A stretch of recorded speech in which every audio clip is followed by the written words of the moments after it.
স্বাদের ইন্দ্রিয় শিথিল হলে সমস্ত ইন্দ্রিয় লাগামহীনভাবে চলবে।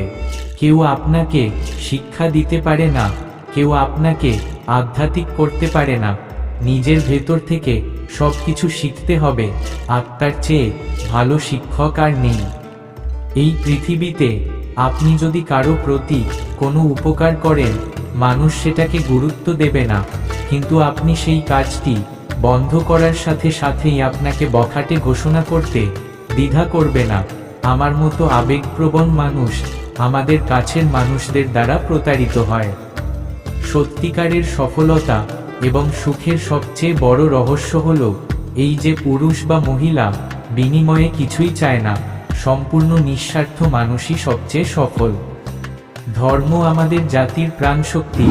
যতদিন এই শক্তি নিরাপদ থাকবে, ততদিন পৃথিবীর কোনো শক্তি আমাদের জাতিকে ধ্বংস করতে পারবে না। শক্তিই জীবন, দুর্বলতাই মৃত্যু। সম্প্রসারণী জীবন, সংকোচনই মৃত্যু। প্রেমী জীবন, ঘৃণাই মৃত্যু। কোনো দিন যখন আপনি কোনো সমস্যার সম্মুখীন হবেন না, আপনি নিশ্চিত হতে পারেন যে আপনি ভুল পথে হাঁটছেন। ভুলে যেও না যে খারাপ চিন্তা এবং খারাপ কাজ আপনাকে পতনের দিকে নিয়ে যায়। একইভাবে ভালো কাজ এবং ভালো চিন্তা লক্ষ লক্ষ ফেরেশতাদের মতো অনন্তকালের জন্য আপনাকে রক্ষা করতে প্রস্তুত। যতদিন বেঁচে থাকবেন ততদিন শিখুন, অভিজ্ঞতা হলো বিশ্বের সেরা শিক্ষক।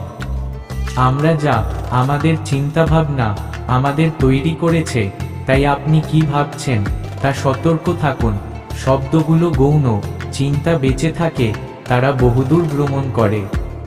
আপনার মস্তিষ্ক, পেশি, স্নায়ু, আপনার শরীরের প্রতিটি অংশ সেই চিন্তায় নিমজ্জিত হতে দিন এবং অন্য সমস্ত চিন্তাভাবনা বাদ দিন।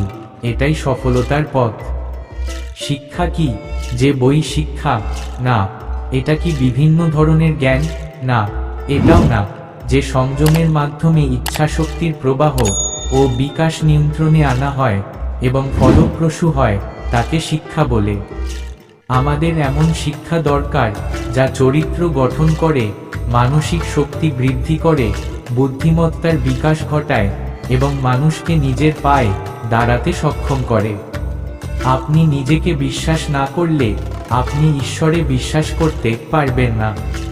প্রতিটি কাজকে তিনটি পর্যায়ে অতিক্রম করতে হয়: উপহাস, বিরোধিতা এবং গ্রহণযোগ্যতা।